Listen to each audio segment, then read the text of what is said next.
Merhabalar, kanalıma hoş geldiniz. Ben biliyorsunuz saçlarıma doğal saç boyama yapıyorum ve çok farklı formüllerle saçlarımı boyuyorum. Bugün de saçlarımı gıda boyasıyla boyadım ve gezmeye gidiyorum. Gerçekten çok güzel oldu ama yine video çektirmek konusunda sıkıntı yaşıyorum. Kusuruma bakmayın. Anlatımla telafi etmeye çalışacağım. Bakar mısınız? Çok güzel bir kahve tonu elde ettim ama iç mekanda oldukça koyu duruyor. Dış mekanda ve güneşte gayet güzel bir kahve tonu oldu. Herkes çok beğendi. Arkadaşlarımla buluşmaya giderken boyamıştım. Acil durumlarda boyam yoksa böyle yapıyorum. Şimdi hemen şöyle yapıyorum. Mavi gıda boyası kullanacağım. Mavi gıda boyası kınanın kızıllığını alıyor.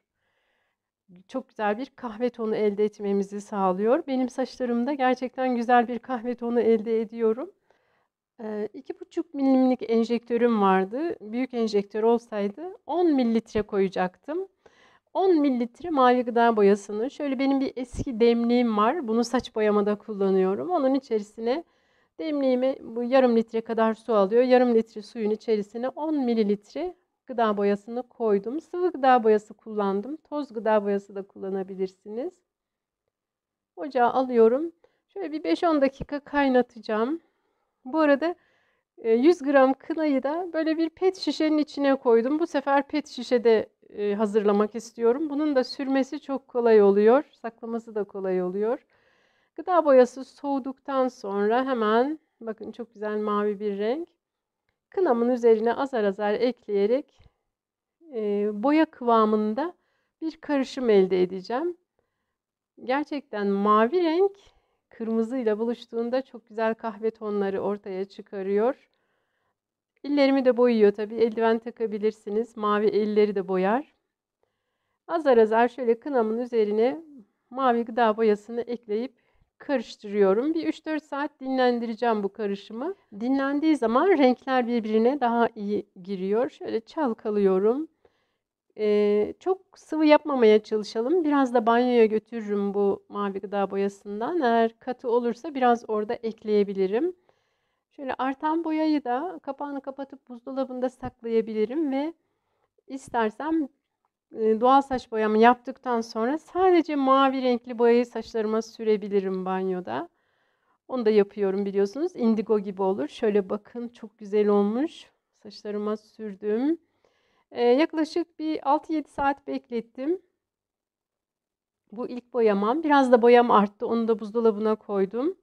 Onu da birkaç gün sonra yaparım. Genelde ben dipten kendi saçlarım ya da beyaz saçlarım gelmeden önce tekrar doğal saç boyama yapıyorum ama benim saçımda beyaz saç yok denecek kadar az. Kendi saçlarım geliyor genelde. Kendi saçlarımla bu doğal saç boyam arasında fark olmasın diye de sık sık boyama yapıyorum. Şimdi ben bahçede çalışıyorum. Şapka takılıydı başımda. Bakın şapkamı çıkardım. Şapkamın altındaki saçlarım böyle. Gayet güzel. Çok yoğun olduğum için çekimler için bile hazırlanamıyorum. Şöyle diplerini de göstereyim. Dipler de gayet güzel. Kendi kendime çekmeye çalışıyorum ama çok güzel bir renk olmuş. Şimdi birazcık da eşime çektirmek istedim. Şöyle görüyorsunuz. Saçlarım da çok uzadı bu arada. Bu gıda boyasıyla bile saçlarımızı boyadığımız zaman inanın yeni saçlar geliyor. Önemli olan saç köklerinizin uyarılması ve yeni saçların sürekli gelmesi çok önemli. Bana soruyorsunuz saçınız dökülüyor mu diye. Tabii ki dökülüyor. Ömrünü tamamlayan saçlar dökülür. Ama önemli olan dökülen saçların yerine sürekli yenilerinin gelmesi. Şöyle bakın güneşte, iç mekanda, dış mekanda rengi göstermeye çalıştım ama inanın renk bundan çok çok daha güzel. Böyle acil durumlarda bu gıda boyalarını kullanıyorum. Saçlarında beyazları çok olup da ilk boyamalarda turuncu renk olanlarda mavi gıda boyası ile saçlarını biraz koyulaştırabilirler. Çok pratik bir boyama oluyor. Sadece gıda boyası ve kına. Şimdi ben ikinci kez kalan boyamla da boyadım şu şekilde. Ve gerçekten çok güzel oldu saçlarım. Saç rengim harika oldu. Sadece gıda boyası ve kına kullandığım için saçlarım biraz kına kokuyor. ama arkadaşlarım çok beğendiler. Gerçekten çok hoş bir renk. Hemen akşam sürdüm kalan boyayı. Dip boyası gibi oldu. Çok fazla değildi. Bir kaşık bile kalsa atmıyorum. Bakın renk o kadar güzel ki. Akşam sürdüm. Sabah hemen yıkadım ve arkadaşlarımla buluşmaya gittim. Gerçekten çok beğendiler. Çok güzel duruyor. Asla kınayla boyadığıma inanamadılar. Bu arada arkadaşlarım üniversiteden arkadaşlarımdı. Çoğu ile çok uzun yıllardır görüşmüyorduk. Çok iyi oldu böyle görüşmüş olduk. Hatta onlardan bir tanesi de doğal saç boyama yapmaya karar verdi. Gıda boyasını yemekten kaçınıyorum ama saçlarımı boyuyorum. Saç boyamada zarar vermiyor.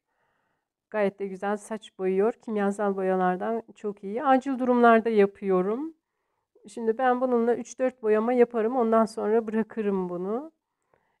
Özellikle saçlarında beyazları çok olanlar turunculuğu gidermek için mavi gıda boyası ve kınayı karıştırarak bu şekilde uygulayabilirler. Gerçekten kınayla boyadığıma kimse inanamadı. Çok güzel bir renk oluyor ve benimle birlikte saç boyayanlara fikir olsun. Hoşça kalın.